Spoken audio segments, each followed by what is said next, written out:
Vantor, delivering sovereign spatial intelligence that gives nations the ground truth. Hello and welcome back. Before we get to matters of substance, I switched on the TV on Sunday while I was doing some domestic chores and had the misfortune to discover that our national broadcaster, the ABC, had decided to televise live US President Donald Trump's speech to mark the 250th anniversary of the founding of the United States. I find this sort of stuff just abject cultural cringe, but I suppose it was a quiet Sunday afternoon, and for ABC programmers, it's easier just to run this sort of stuff unedited for a couple of hours than it is to actually make a news program. Anyway, regular listeners will know I'm not a particular fan of the second term of the US president, which I think is doing untold damage to the US itself and to alliances around the world, including potentially Australia's. Let me say that the 10-minute section that I forced myself to watch would have done Joseph Goebbels proud, with a Nuremberg-style rally, with Trump shouting that the US was the greatest country that had ever been created and basically could do whatever it wanted because of its military strength. People in the crowd were chanting USA, USA, that sort of stuff. At one point, in discussing a historic flag, a prop on stage, he said, and this is a direct quote, "It flew atop our flagship after America's Navy sank the Spanish fleet to the bottom of Manila Bay, one of the greatest naval victories in history." No, it wasn't at all. It was largely insignificant. If you want naval battles, think Salamis when the Greeks took on the Persians, or Trafalgar, or Jutland. Or if you wanted a naval victory that the US can take credit for, then the Battle of Midway was hugely important in the Second World War when US carriers defeated a Japanese fleet. And you can add to that the Battle of the Coral Sea, a bit closer to home, which prevented a Japanese amphibious landing at Port Moresby. If that had occurred successfully, it would have been a military disaster. Anyway, President Trump, a notorious 5-time draft dodger himself, seems to genuinely enjoy using the US military to inflict death and destruction on anyone, any country he wants. For example, the completely unnecessary war in the Middle East that he and Israel started on the 28th of February, and which might flare up again at any moment. Anyway, getting back to Manila and the Spanish ships, that appeared to trigger the further thought. He added, "Much like our recent victories sinking the entire Iranian Navy, 159 ships to the bottom of the sea, all done in just a moment's time. We have the greatest military anywhere in the world." Well, indeed, for the moment, the US does have the greatest military in the world, because this is what happens when you spend as much on defence as the next 10 countries combined. And those 159 Iranian ships, most of them were defenceless speedboats. Oh, and by the way, earlier on the same day, July 4th, obviously, he had a 90-minute phone chat with his good pal Vladimir Putin. I wonder what that was about. And now this is a very uncharitable and petty thought from me, and I usually don't care one way or the other about sporting events, but I hope that the US does not win the Soccer World Cup, because if that happens, Donald Trump will claim personal credit for the victory, and this will make his sense of triumphalism even worse than it is. Anyway, back to sanity and a few developments in Australia worth noting.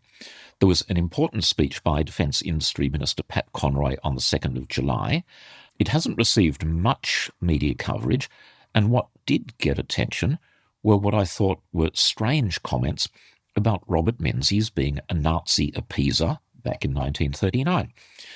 Now, the minister is smart enough to have known that this would get some attention, certainly from the Conservative press and the coalition, and I'm not sure why he made those comments, because they were a distraction from the main theme of his speech, which was about strengthening Australian industry, well, allegedly strengthening industry, and reforming defence procurement. So I'm really not sure why the minister is trying to turn defence into a party political thing. You know, Labour good, coalition bad, Curtin hero, Menzies villain, because I don't see how that helps anyone. And as I've done my best to explain, there's a history of incompetence that spans multiple governments. Now, I'm always interested in history, as people know, but whether or not Menzies was a Nazi appeaser, there's a little bit of evidence either way, that isn't particularly relevant today. And I will also just add that in the late 1930s, there were a lot of people in the Western world who still were not taking Adolf Hitler seriously, and also who completely ignored the Japanese threat in the Pacific region and China.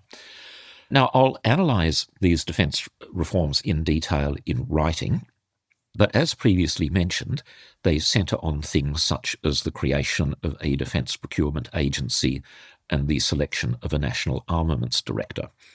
On paper, some of the measures look like they make sense, though I don't necessarily agree with the government's rhetoric that these are the most significant reforms to defence in the last 50 years. That's just a bit of window dressing, I think. Leaving that aside, what troubles me, and I've said this before, is you can change an organisation as much as you want, but if the people in it and their attitudes remain the same, you will achieve very little. Now, Minister Conroy's remarks, not just at the press club, but I think during a media interview the night before, have received a bit of attention because he said that an internal defence review had found that a minimum of $29 billion has been wasted. I think it's, sort of over a 10-year period, mainly because of bureaucratic bungling, requirements creep, very poor and slow decision-making, all of that sort of stuff. What I and various others wonder is why has no one ever been held to account for this huge amount of waste? And let's be clear, it isn't fraud, it's just incompetence. To be fair, the minister said the problem is with the defence system, not the individuals within it, most of whom are, in fact, hard-working and dedicated. However, I think it's actually a bit of a mix, and if you want to see real change, and change that happens fast, well, sack, or at least demote, a couple of utterly incompetent project managers, because unfortunately there are indeed a few of those to choose from. In countries like South Korea, they throw them in jail. The Koreans take the very sensible view that if somebody through stupidity or negligence has wasted large amounts of taxpayers' money, they are responsible and they should be held to account. Instead, in Australia, even the most enthusiastic and dedicated person in the defence ecosystem observes that no matter how incompetent others are, they will always be promoted no matter what. I imagine that is completely demotivating. Well, in fact, I know it is, particularly when uniformed people see an utterly unperforming colleague promoted ahead of them because they have been sucking up to the commanding officer. And this sort of stuff happens quite frequently. In the public service, there is a system of salary bonuses. They are, to the best of my knowledge, usually quite modest. If we're talking about sort of middle-level people, maybe 5 to 10% of their salaries. But I have seen these bonuses consistently misused. Rather than going to people as a reward for good performance, the opposite is often the case, and they are taken off people as a way of punishing them, usually for petty personal grievance issues. Oh, by the way, I'm about to read out a quote from October 2022, and I would like everyone to guess who said these words. Are you ready? This is the quote. In short, we are going to actively manage defence procurement after a lost decade of negligence on the part of the former government. And I want to be clear on one point. This is not the fault of the Department of Defence. This is not the fault of Australian defence industry. They are fantastic and do a wonderful job in serving the national interest. What we have seen is a complete failure of leadership by the former coalition, and we intend to rectify that. We are going to manage defence spending in a way which achieves value for money for taxpayers. We're going to manage defence procurement in a way which is going to keep Australians safe. Now, if you guess Defence Minister Richard Marles spoke those harsh words, you would be correct. He said this at a joint media conference with Pat Conroy, who was nodding along in agreement with everything that he said. To paraphrase, not the fault of the system, it's all the fault of the ministers. Well, the government has changed its tune on that one. But again, I'm going to be fair to Pat Conroy. He did, when asked the question, did he take responsibility? He was brave enough to say, yes, he did. So at least I am hoping that his heart is in the right place when it comes to reforming defence. Anyway, for what it's worth, my question to the Minister at the Press Club address, you can watch it on ABC iView if you like, it's all there. My question was, well, I pointed out that defence spending in 1983-84 was 2.6%. That would have been the first Labor Defence Minister Gordon Scholes, followed by Kim Beazley. In 1984-85, 2.6%, and 86-87, also 2.6%. If we jump forward, I won't do every year, to Robert Ray, in 91-92, defence budget 2.3% of GDP, 94-95, 2.4% of GDP. I'll remind everyone that in this financial year we are at 2.02%, with a slow growth path to 2.3% in the 2030s. This is not a massive ramp-up. Anyway, the minister argued back that it was, and he said, we're spending unprecedented amounts of cash. That is true, but as I've discussed before, that's simply a byproduct of this thing called inflation. Every year, defence budgets go up just because of that process. It's not a magical achievement. And also, in the last podcast, I read out a list of countries that are genuinely ramping up. Spain, a 49% year-on-year increase in defence spending. Germany, a 28% year-on-year increase in defence spending. Canada, from memory, 22%, all of that sort of stuff. The previous, as I say, we are going backwards in this financial year, and last financial year, it was a miserable 3% increase year-on-year. This ain't the massive build-up that the government keeps on insisting that it is. Now, some submarine stuff. We all love submarines, and I've got a fair bit of stuff to go through, so I'll canter through some of these things, but we'll try and elaborate in a future podcast. First, I noticed that when Defence Minister Richard Marles was speaking at an Australian Strategic Policy Institute conference here in Canberra, he justified the acquisition of nuclear-powered submarines by saying that Australia is a three-ocean navy. Well, yes, we are. I wasn't aware of any particular threats that might originate from Antarctica or the Heard and McDonald Islands, but also I have to accept that they are relevant. You can think of some scenarios where you might want to operate submarines down that way. I don't think it would be a very high priority, but there you go. Anyway, like a lot of AUKUS boosters, and I'm going to elaborate on this, people seem to be relying on just the most simplistic and at times silly arguments. None of the people who are critical of AUKUS, including me, deny that we don't need a navy. Everyone accepts that. Again, because of, this three-ocean thing, but it's trying to understand where nuclear-powered submarines fit into that equation, particularly given the gigantic amounts of money that we're forking out for them. You could actually effectively ring-fence Australia out to a distance of something like 5,000 kilometres using modern air-independent diesel-electric submarines. I'll definitely be elaborating on that in the future because battery technology is really racing along. Anyway, the media also picked up on a quote from a Labour Senator, Raf Ciccone. I hope I'm pronouncing that correctly. I haven't met him personally. He had some things to say during an adjournment debate, which were characterised by a couple of journalists as a blistering attack on AUKUS critics. Well, I've dished out a few blistering attacks myself, and I've been on the receiving end of some, so I know what they are, and let me assure you, this was no blistering attack. This was just a repetition of the same nonsense that we've been fed for the last 4 years.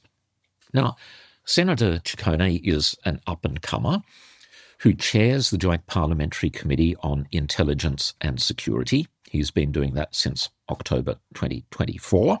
He has a relatively high profile, and I suspect he's got a bright political future in front of him. Anyway, he sought to attack the review that Peter Garrett and others are conducting. I've mentioned that previously. And they are, I would not be surprised if they came up with a rather sceptical report about AUKUS. This is already terrifying the government, and so they're wheeling out people like Senator Ciccone to add his voice to what's going on.